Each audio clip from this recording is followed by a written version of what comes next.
Vamos falar do filme de terror que traumatizou ali uma geração, era considerado um filme meio proibidão pelas coisas que ele abordava, ainda mais que era cerca dos anos 70 e tudo mais. Aquele que praticamente estipulou todos os alicerces para se fazer um filme que envolva possessão demoníaca. Vamos passar então por todo o enredo do filme, falando algumas curiosidades, algumas informações, análises, simbolismos que o filme carrega. Então é isso aí, me acompanhe então nessa jornada enquanto comentamos sobre O Exorcista.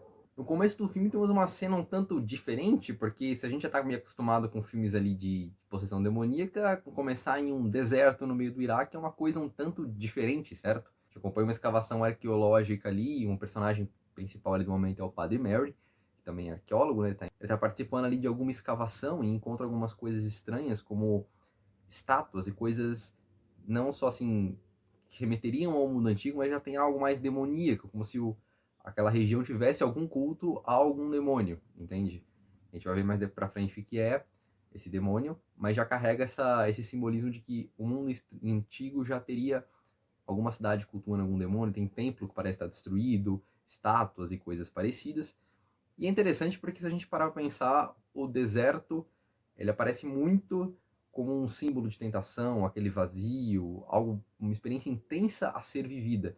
A gente vê muito isso na história de Santo Antônio do Deserto, por exemplo, Santo Antônio do Egito, ou o próprio Jesus Cristo, quando passa 40 dias no deserto sendo tentado. Então, por mais que a gente pense, à primeira vista pode ser estranho o demônio estar no deserto, mas na verdade faz muito sentido ele estar em um deserto. Se a gente parar para pensar nessa ótica de relatos de possessão demoníaca que a gente já tem.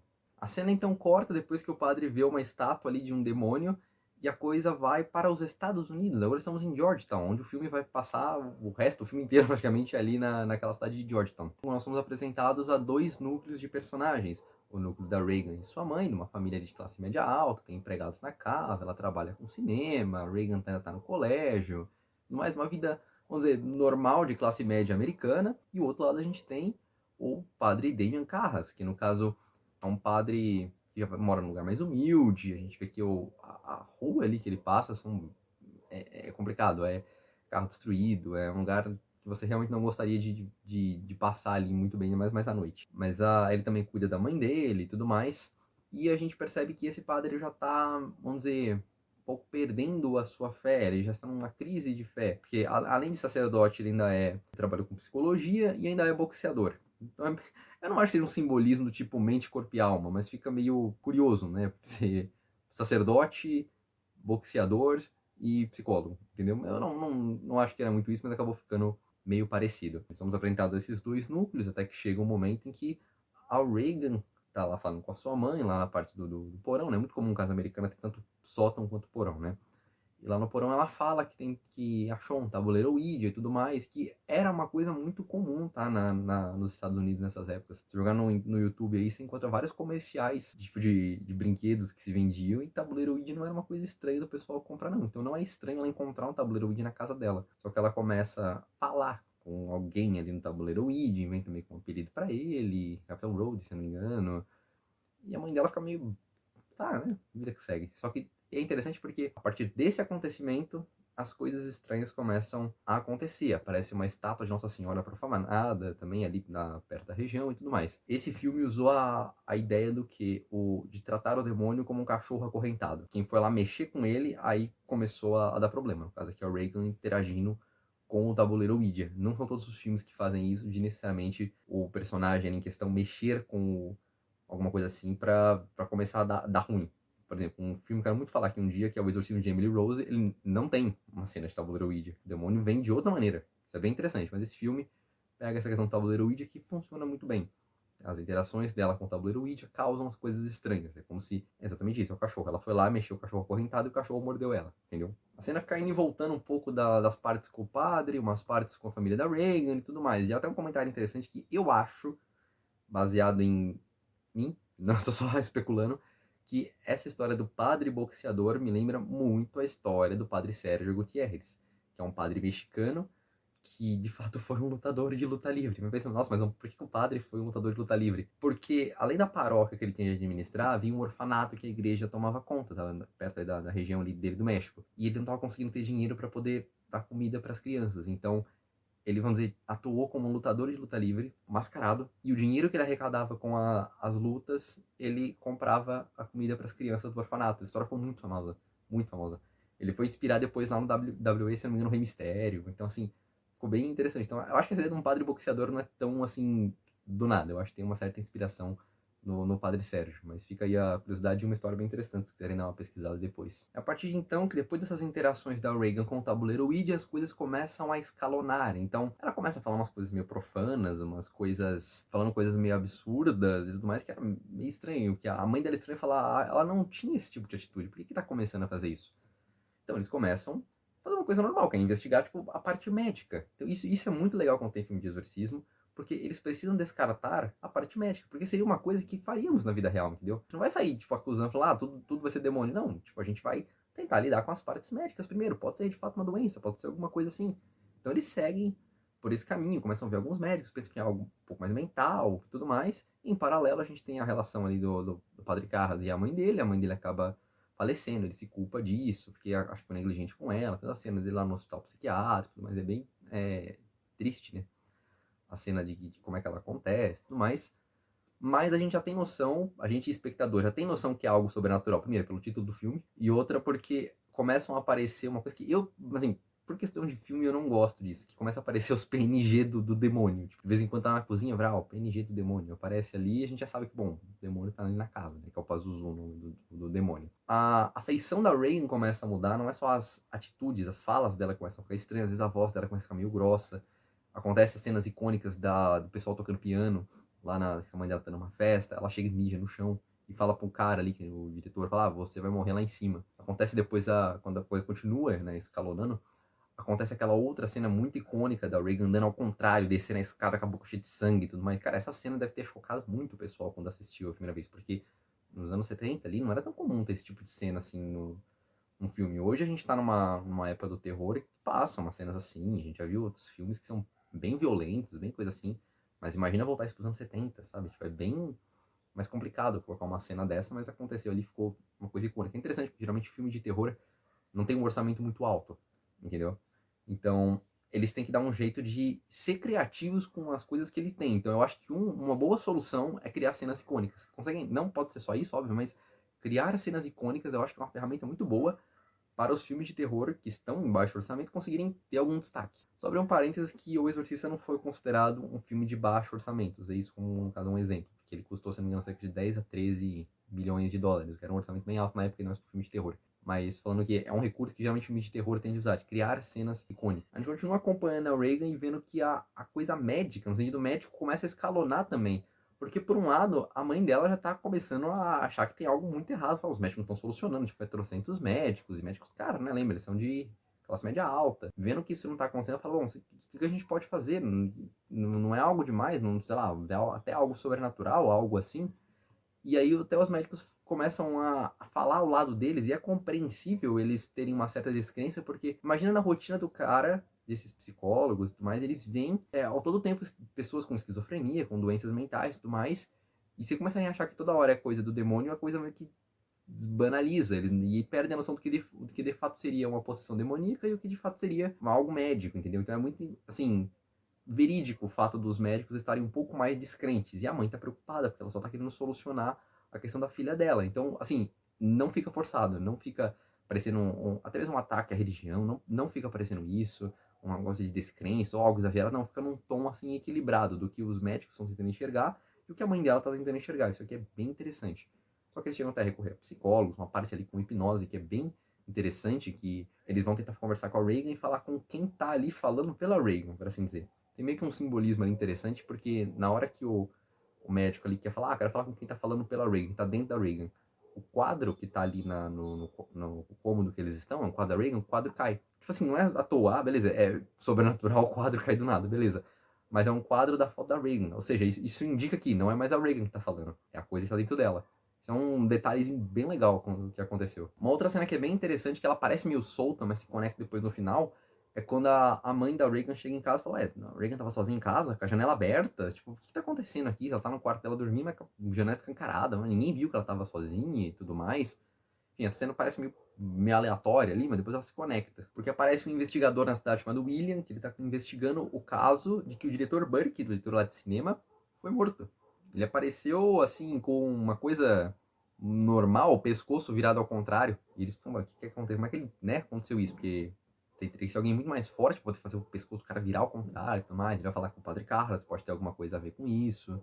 Ele sabe de alguma informação e tudo mais. E depois ele passando ali pela casa da Regan, da família dela, vê que a escada que ele caiu é próximo da janela da Regan. Ele fica meio, será que tem alguma coisa a ver? Ele começa a investigar e tudo mais, depois até fala com eles. Até comenta com o Padre Carlos, inclusive, que a profanação da igreja pode ter alguma coisa a ver com esse assassinato, que podem ter a ver com alguma coisa envolvendo bruxaria, alguma coisa mais sobrenatural. Ele já cogita alguma coisa um pouco mais sobrenatural do que até mesmo o padre. Inclusive, depois tem a outra cena que corta para os médicos, assim, não sabendo mais o que fazer com a Regan. Tentaram de tudo, de tudo. E a mãe preocupada, falando, eu contratei tantos médicos e ninguém consegue investigar o que que é. E aí o próprio médico sugere um exorcista. Fala, você não ouviu falar do ritual do exorcismo? E ele pergunta, vocês têm alguma crença? Ela fala, não, não temos crença.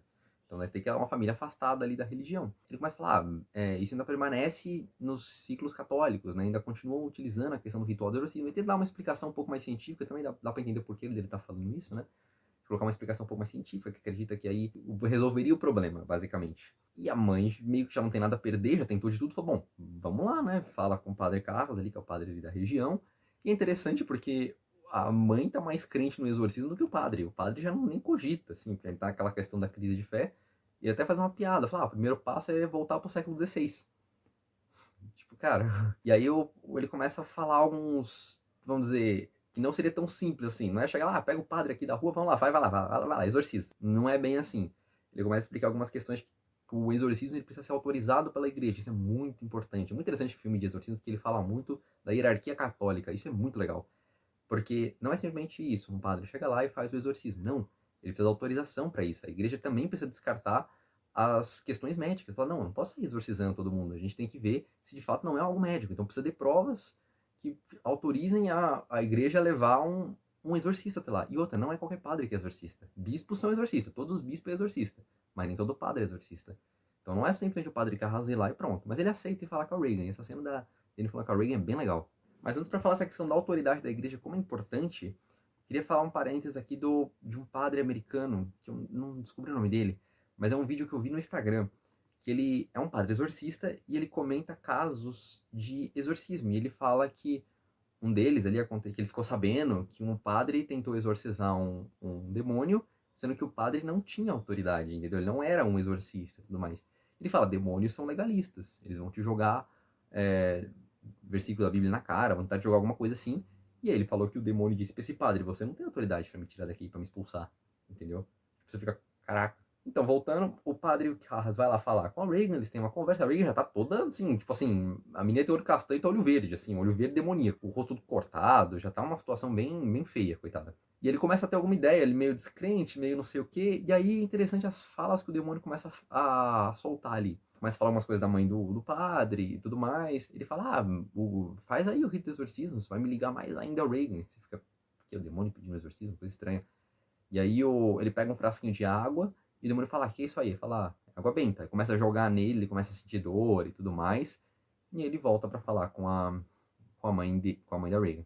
E ela fala, conseguiu as provas que a gente precisava para poder levar lá para a igreja, para autorizar o exorcismo. E aí ele fala que, na verdade, aquilo ali não era nem água benta. Aquilo era água normal. Entendeu? Aí você fica, cara, então quer dizer que não é nada? Quer dizer que não é... Como assim que isso aqui não é nada, entendeu? E fica naquela coisa de nem o padre tá botando muita fé que aquilo ali vai resolver e tudo mais. E aí a cena corta e ele vai indo. Ele fala, mas que mais provas a gente precisaria, né? A mãe fala. E aí, línguas estranhas, ela solta umas frases em latim ali, coisa até que não tão simples, mas fala umas frases ali em latim. E um outro ponto é curioso, é saber informações que a pessoa de fato não saberia. Isso é um dos sinais, inclusive, de possessão. Tipo, uma pessoa pode estar possuída quando ela começa a falar informações que ela não sabe. Supostamente a pessoa não saberia e começa a falar essas coisas, entendeu? É tipo, ele até perguntava, a Regan sabia que a minha mãe morreu recentemente? E aí ela fala, não, ela não sabia. Opa, ela não era pra saber disso. E ela tá sabendo. Ele continua na investigação, ele grava, inclusive, a conversa que ele teve com a Regan. E aí um outro padre comenta com ele, fala, Ela tá falando umas línguas estranhas e tal, a língua bizarra. Nem a legenda do filme pegou o que a língua tava falando e tudo mais. Mas explica nessa hora, porque ele fala, dá pra falar em latim ou coisa assim. Aí ele fala, não, isso é inglês ao contrário. E aí quando eles invertem a fita, eles conseguem entender o que ele tá falando. Inclusive falando pra temer um tal de Padre Merry, que é o padre que apareceu lá no começo do filme. Isso é bem interessante. E esse simbolismo, por que o demônio tá falando inglês ao contrário? Tipo, tem algum motivo disso? Bom, mostra que é aquela, vamos dizer, língua de cobra, né? Aquela questão de o que ele tá falando ao contrário, como ele é um mentiroso. Ou seja, o fato de ele tá pedindo exorcismo, na verdade, ele tá com medo do exorcismo, entende? Essa foi a questão de tentar banalizar a questão do exorcismo para não levar um exorcista até lá, e inclusive mostrando o medo que ele tem do Padre Mary.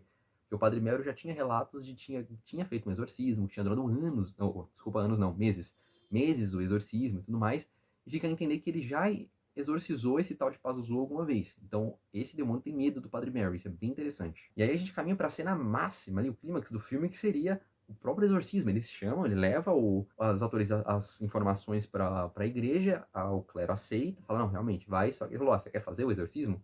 Ele fala que quer participar, só que fala, bom, não posso deixar sozinho. Então eles chamam o Padre Mary, inclusive.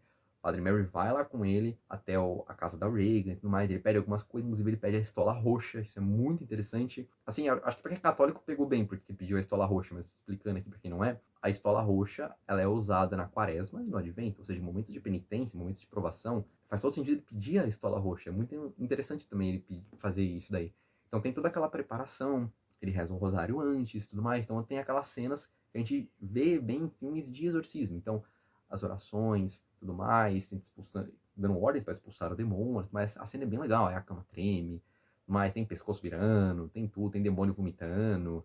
Mas a cena é bem legal, tem muito efeito prático nessa cena que fica bem legal. Se fosse CGI, realmente teria envelhecido bem mal. Mas as coisas em efeitos práticos fica bem interessante. Então, e é bem desgastante, assim, vamos dizer assim. Você vê que os personagens estão se cansando em passar por aquela situação. Mas não é maçante para quem tá assistindo, é interessante. É numa dosagem ali bem feita. Isso realmente é bem legal, um ponto muito positivo ali do filme. Até que chega um momento que o Padre Merry precisa respirar um pouco, ele vai ali pro banheiro e o Padre Carras fica ali com a menina, vê o batimento do coração, acho que ela vai acabar entrando em coma, é um negócio bem desgastante, e o demônio começa a falar com a voz da mãe dele. E aí é complicado.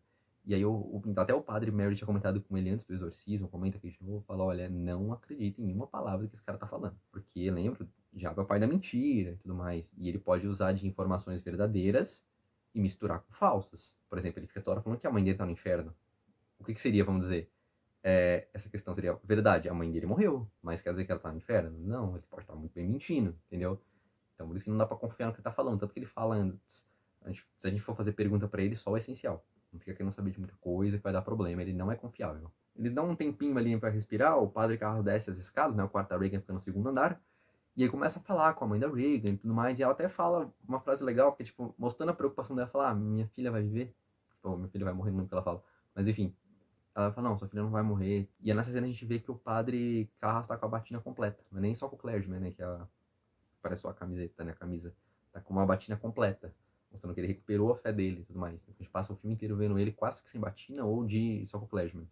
Entendeu? Não tô menosprezando o clergyman, mas vocês entenderam, né? É legal ver ele com a batina completa nessa parte mais simbólica dele recuperando a fé dele. E é legal como esse filme, ele mostra o padre como esse símbolo de virtude, entendeu? Ele mostra que o demônio teme o Padre Mary, entendeu? Isso é muito interessante, que a gente vê muito na vida dos santos. As virtudes fazem o demônio temer daquela pessoa, o que é raiva, esse tipo de coisa. Entendeu? A gente vê muito, sei lá, a vida de Santa Catarina de Sena. A gente vê muito isso. Tem até um amigo meu que uma vez comentou comigo, falou, imagina ao ponto que é você irritar tanto um demônio com as suas virtudes que ele tenta te atacar fisicamente. A gente tem, tipo, histórias, né, de Santa Catarina de Sena, o demônio tenta atacar ela no fogo. Porque chegava a um ponto que tentações já não funcionavam mais com ela. Então ele teve que partir pra uma coisa física, sabe? Olha o nível do negócio. Então isso é bem retratado aí no filme, com o Padre Mary sendo esse símbolo de virtude e o Padre Carlos tentando recuperar essa fé. Essa parte é bem legal. Bom, falei bem, e agora eu vou cagar um pouquinho no filme, porque eu não gosto do final do Exorcista. Vamos lá. Quando o Padre Carlos volta pro segundo andar, pra mim o filme ali acaba. Porque é uma coisa que me pega muito em filmes de terror, no mau sentido, que é por que, assim, tu tem que cagar no final. Porque tu faz um desenvolvimento legal, tem toda a questão muito legal do filme escalonando, ver como as coisas vão acontecendo, como é que as coisas vão chegando a um nível sobrenatural e tal. Só que parece que no final quer fazer uma coisa meio nada a ver, acabar com tudo ali, fazer algo chocante, algo não sei o quê. Por quê? Ele entra lá, tava só o Padre Mary e o demônio ali, né? E o Padre Mary morre fora de cena, assim, ele só parece lá morto. Poxa. E aí o padre Carlos fica bravo, começa a bater na Regan possuída ali, e ele fala, não, entra em mim, ele pede pra ser possuído, e não sei o que, aí o demônio sai do corpo da Regan, entra no dele, e ele se joga da janela e morre do mesmo jeito que o diretor Burke tinha morrido lá, e aí cai as escadas do mesmo jeito e tal, aí fica uma confusão, a Regan fica meio mãe e tal, sem entender o que tá acontecendo, parecendo que deu certo, o padre morreu ali com o demônio no corpo, mas ele consegue, o outro padre, o padre Diane, começa a chegar ali, aí consegue atender uma confissão dele e tal, só que é um final meio chocante demais, parece que, tipo, precisa acabar o filme, acaba logo, sabe? Eu não sei como é que essa parte eu não sei como é que é no livro, então não sei se é corrida do filme ou não, mas não é legal, não é legal. Não teve uma construção, teve uma construção muito bacana, mas esse final, pra mim, eu não gosto. Eu não gosto desse jeito ali que termina. Pra finalizar, a família ali termina voltando ao normal, a Regan não se lembra do que aconteceu, o padre Carlos realmente morre. A gente tem esse padre Diane conversando um pouco com a família, o investigador William ali meio que encerrando a investigação, meio que aceitando que foi algo sobrenatural ali, depois de tudo aquilo ali que aconteceu e tudo mais. E aí tem a questão da medalhinha de São José, que fica aparecendo ali um tempo no filme, que tem um simbolismo até que bem legal. Que até eles encontram, entregam para o padre Diane, que essa medalhinha era do padre Carlos, e depois o padre entrega de novo para a família, que estão indo embora ali da casa. Falar, vocês deviam ficar com essa medalha. E essa medalhinha de São José é um símbolo vamos dizer, da paternidade, é um símbolo da figura do pai, entendeu? Porque eles até perguntam, o padre Carlos pergunta quando ele vai lá falar com a Reagan, ele pergunta depois pra mãe, fala, cadê o pai dela? Ah, tá na Europa, entendeu? Então, tipo, é como se a figura paterna estivesse ausente ali. E ele, como um padre, né, um father, age como essa figura paterna, que vai ali tentar cuidar também, suprir essa ausência da figura paterna, que até que é bem interessante ter esse simbolismo. E aí o filme acaba com o padre Diane indo descer as escadas, ali, que tanto o diretor quanto o padre Carlos acabou morrendo, mas ele faz o caminho contrário, né? Vira ao contrário e segue a rua pelo outro lado e tudo mais, conversa com o investigador e eles vão tipo, almoçar. Enfim, acho que é isso, nós ficamos por aqui, espero que vocês tenham gostado, essa foi a minha análise, comentários, referências sobre O Exorcista. Vale muito a pena assistir, vale muito caso não tenha assistido. Ele não dá tanto medo quanto dava antes, não é uma crítica, é só realmente porque meio que passou, né, a época que a gente tinha o Exorcista. Espero que vocês tenham gostado, nos vemos no próximo vídeo, fique com Deus e ao Wiedersehen!